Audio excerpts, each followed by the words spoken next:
Assalamualaikum warahmatullahi wabarakatuh. Alhamdulillahirabbil alamin wa bihi nasta'in ala umuri dunya waddin. Asyhadu an la ilaha illallah wahdahu la syarikalah al-haqqul malikul mubin wa asyhadu anna Muhammadan abduhu wa rasuluh shadiqul wa'dil amin. Allahumma salli ala sayyidina Muhammad wa ala alihi wa sahbihi ajma'in, amma ba'd. Puji syukur senantiasa kita panjatkan kehadirat Allah, pencipta semesta alam, Allah yang selalu memberi rezeki kepada kita, dan Allah yang telah memberi rahmat yang tak terbatas untuk bangsa Indonesia, khususnya orang-orang Aceh. Selawat dan salam kepada junjungan kita Nabi besar Muhammad sallallahu alaihi wasallam beserta keluarga dan sahabat beliau sekalian. Pagi ini kita akan melihat sejarah Islam ke Aceh. Judul ceramah saya pagi ini, Aceh yang kaya raya. Aceh yang kaya raya. Sejak kapan Aceh ini menjadi negeri yang kaya raya? Sejak abad ke 14, 13, 16, 17, 18, 19 sampai abad ke-20 sekarang. Masih Aceh yang kaya raya. Mungkin timbul pertanyaan, Ustaz ini kan orang agama, kok bicara ekonomi yang kaya raya? Padahal Aceh sekarang katanya provinsi termiskin di Indonesia. Saya tidak sependapat. Itu urusan politikus. Tapi kita bicara sejarah. Saya orang sejarah. Saya bicara sejarah. Yang pertama di zaman para sultan. Kita mulai abad ke-14, zaman Iskandar Muda dan zaman anaknya Ratu Safiatuddin Shah. Kerajaan Aceh adalah kerajaan terkaya di Nusantara. Malah menurut guru saya Profesor Ali Hashmi, kerajaan Aceh Darussalam itu adalah kerajaan terbesar kelima di dunia. Kerajaan terbesar Islam, kerajaan Islam terbesar kelima. Yang pertama, yang paling besar adalah kerajaan Turki Utsmani. Yang kedua, kerajaan Isfahan, Iran sekarang ini. Yang ketiga, kerajaan New Delhi, India. India dulu Islam semua. Kok sekarang sudah jadi Hindu? Itulah akibat penjajah Inggris nanti. Tapi dulu itu kerajaan Islam. Yang kelima, yang keempat. Yang keempat adalah, saya ulangi dulu, lupa tadi. Yang pertama kerajaan Turki Utsmani. Yang kedua kerajaan Isfahan. Yang ketiga Maroko.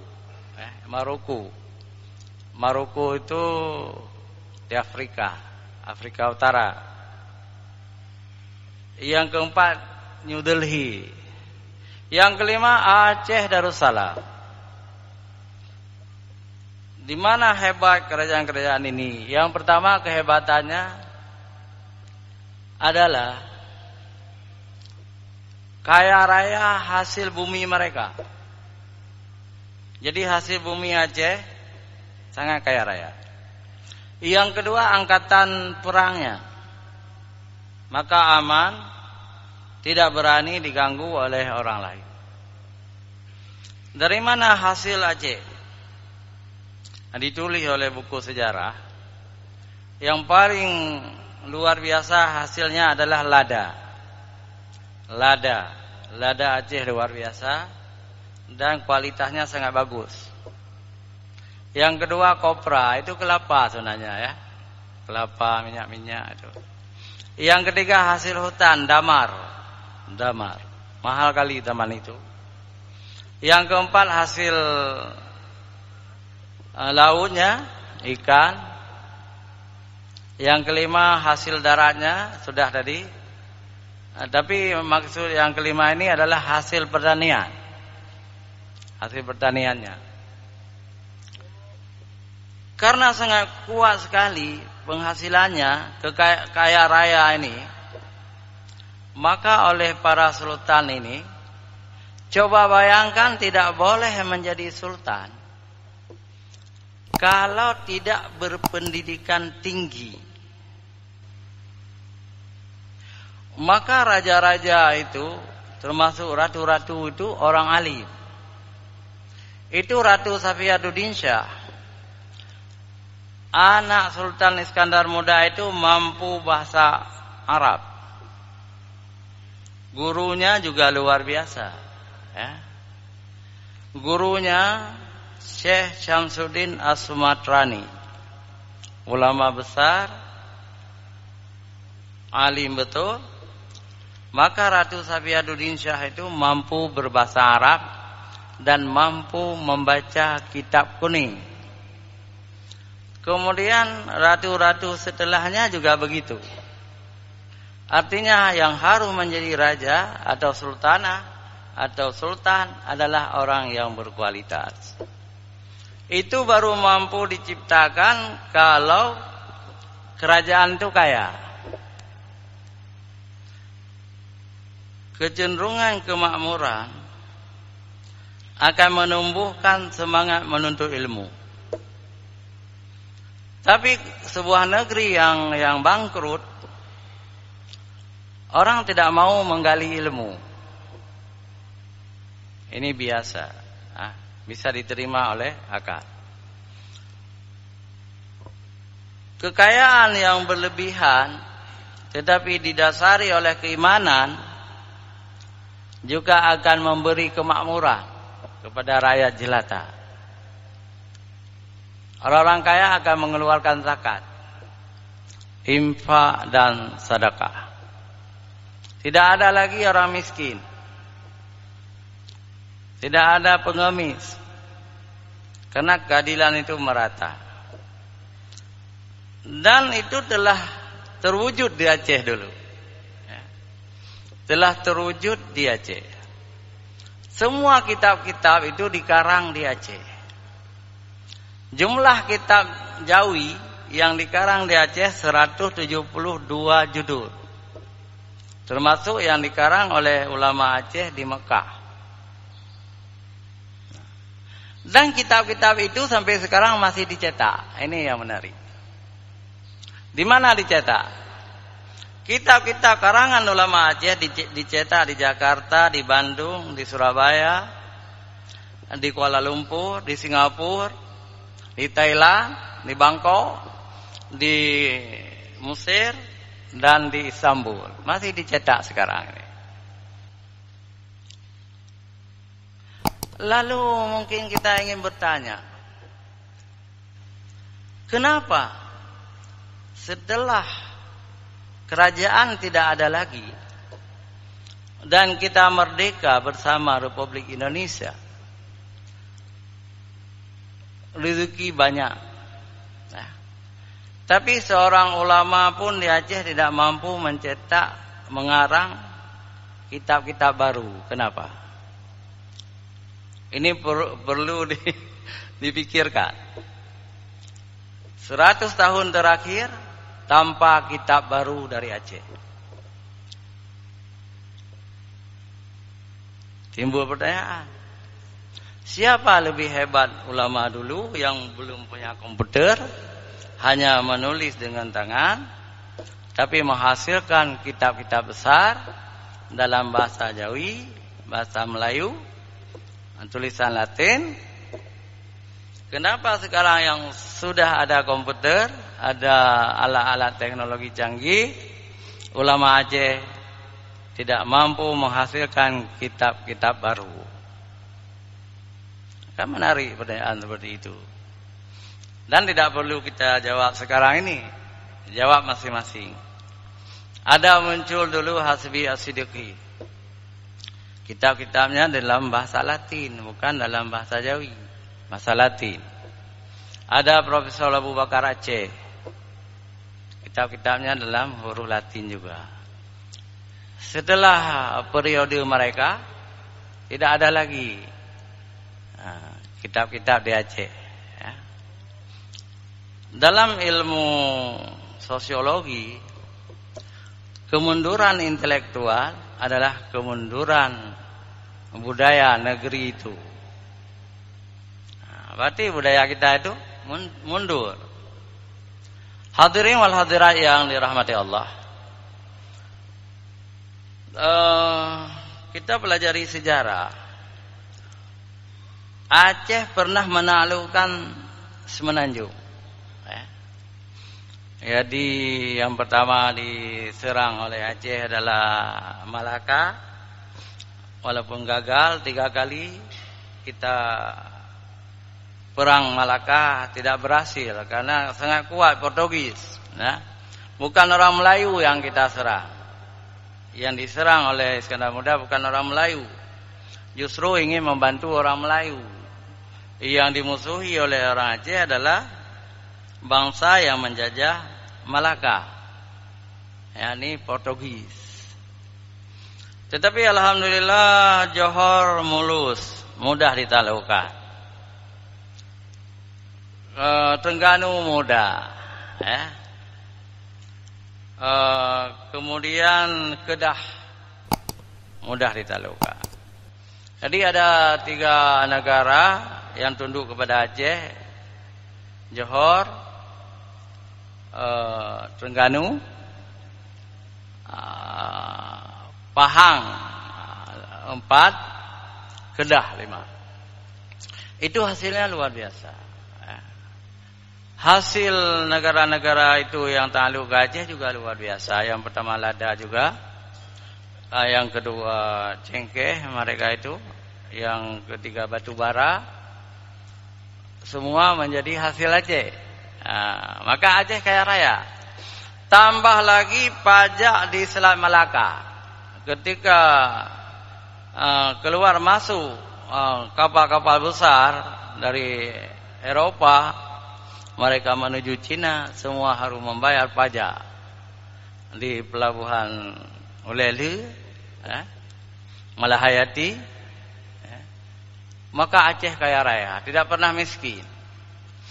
Yang sangat menarik, bukan hanya negara, bukan hanya kerajaan yang kaya, pribadi semua kaya. Kenapa penduduk Aceh sedikit waktu itu? Tanah sangat luas, sawah, kerbau, ladang, kebun-kebun, sehingga tidak ada orang Aceh yang miskin. Siapa yang kerja di Aceh? Ditulis dalam sejarah, banyak buku.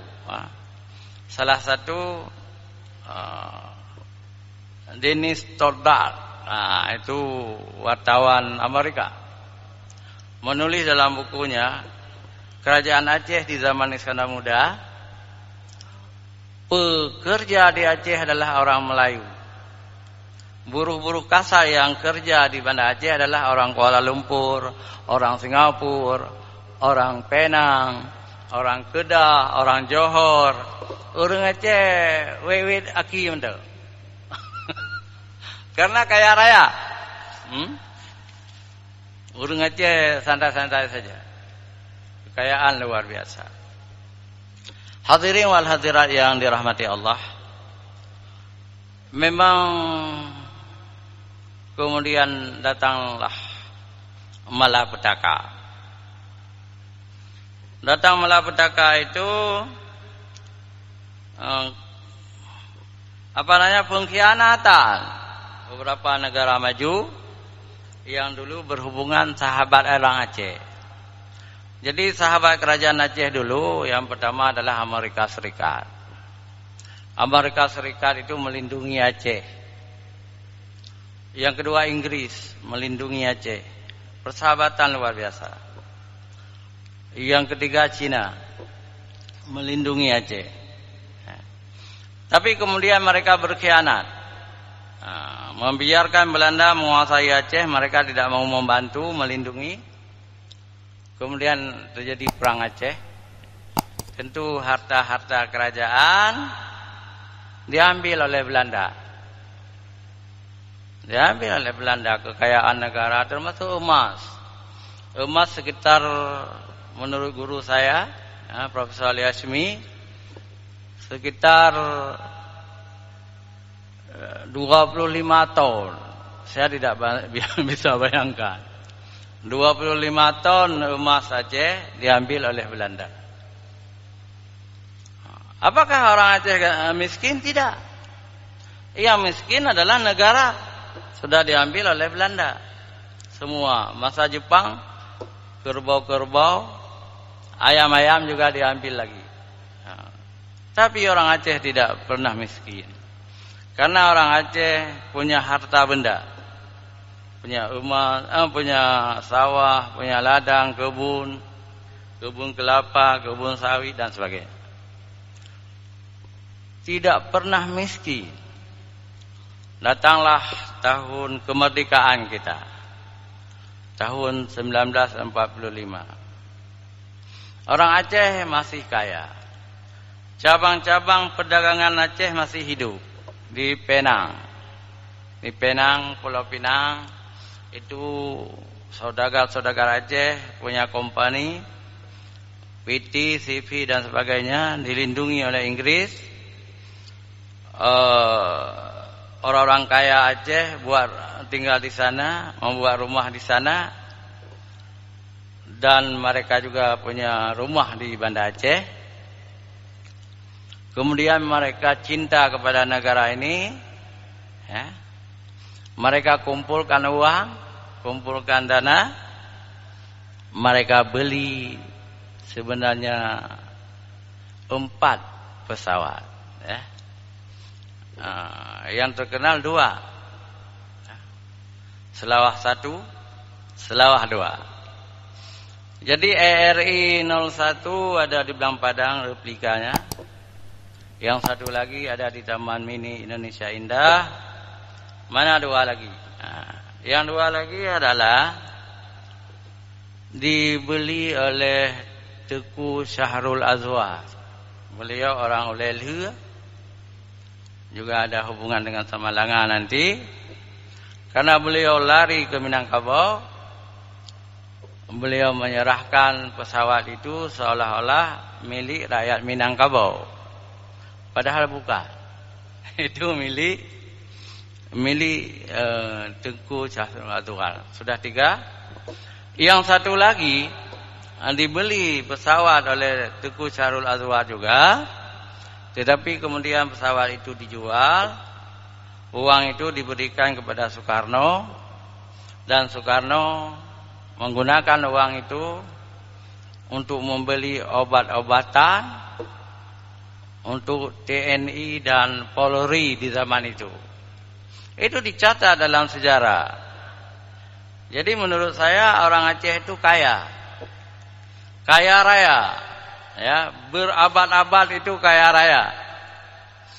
Lalu setelah berabad-abad kaya raya, adakah orang Aceh miskin? Juga tidak menurut saya, ya. Walaupun kemarin misalnya, ya, ada papan-papan bunga, selamat prestasi gubernur. Kan ada.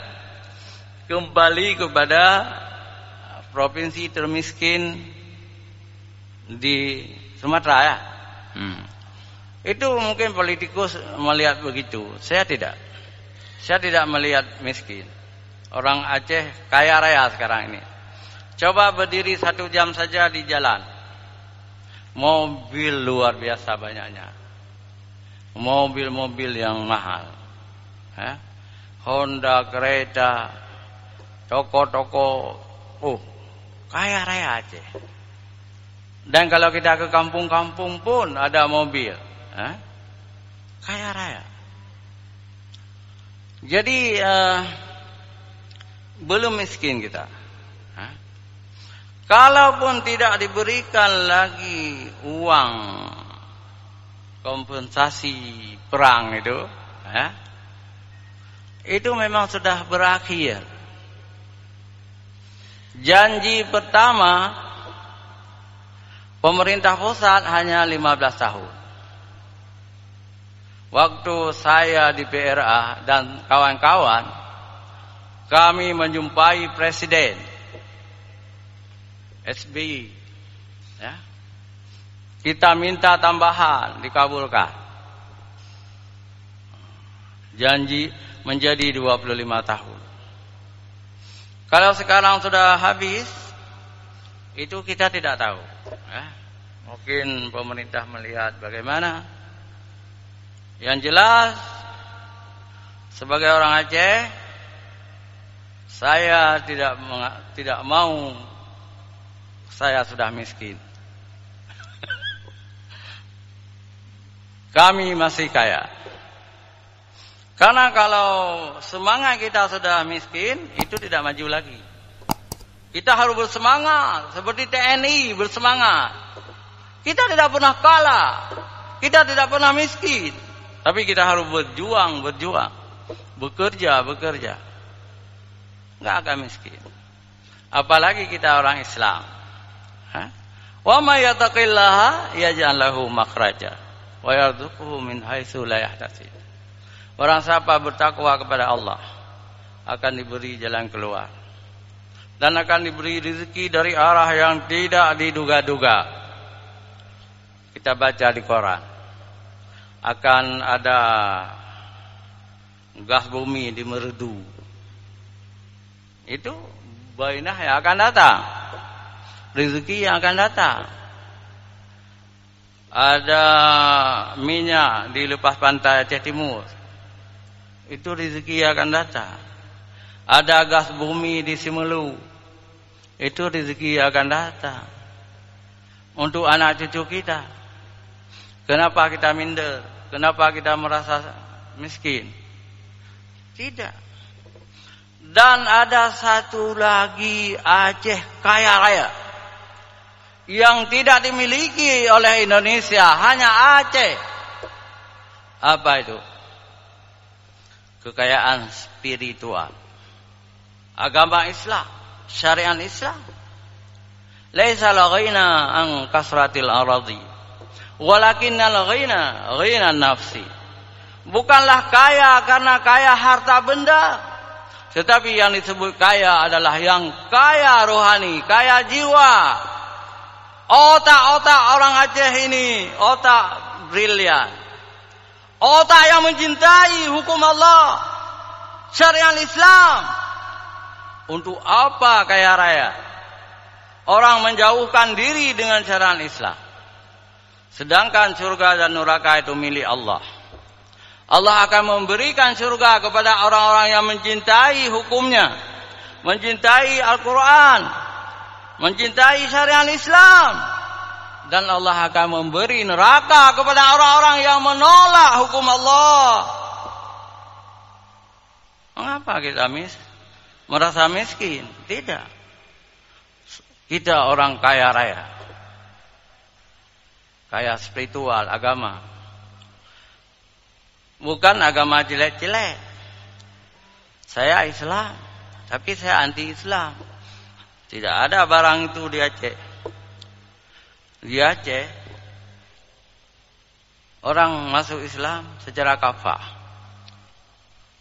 Saya sangat terharu. Sejumlah saudara-saudara saya, pejabat-pejabat dari daerah lain pindah ke Aceh. Apa kata beliau? Misalnya pengakuan dari Dan Lanal Sabang, 2 minggu lalu saya bertemu beliau di Sabang.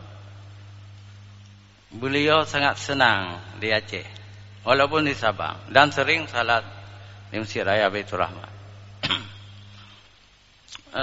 Seperti beliau ingin selalu di Aceh, tidak pindah-pindah. Karena ada yang di Aceh tidak ada di tempat lain, yakni syariat Islam. Itu pengakuan beliau. Dan ini beliau mendengar. Karena saya hari ini juga berangkat lagi ke sana. Ada khatib juga di Sabang hari ini, tapi masjid yang berbeda. Alhamdulillah. Juga pengakuan dari kepala rumah sakit Kesdam. Beliau orang kita dari Minangkabau, Palembang, dari Palembang. Beliau tidak ingin dipindah lagi, ingin di Aceh. Jadi orang yang tidak tahu Aceh, tidak mempelajari Aceh, orang itu menyangka Aceh tidak kaya. Termasuk orang Aceh sendiri. Orang Aceh sendiri pun merasa Aceh miskin, tidak. Aceh kaya raya. Alhamdulillah. Jadi kita harus tanamkan semangat kaya raya kepada generasi muda, supaya generasi muda kita jangan minder. Jangan katakan miskin. Orang miskin itu kadang-kadang di bawah miskin itu fakir. Kalau sudah jatuh fakir, sudah mendekati kekufuran, sangat berbahaya. Kadal fakru ayyakuna kufran. Kadang-kadang kefakiran itu mendekati kekufuran. Kalau orang sudah kufur, tidak lagi mensyukuri nikmat-nikmat Allah, lalu berbuat maksiat, itu bahayanya. Hadirin wal hadirat yang dirahmati Allah, hanya sampai di sini. Billahi taufiq wal hidayah. Wassalamualaikum warahmatullahi wabarakatuh.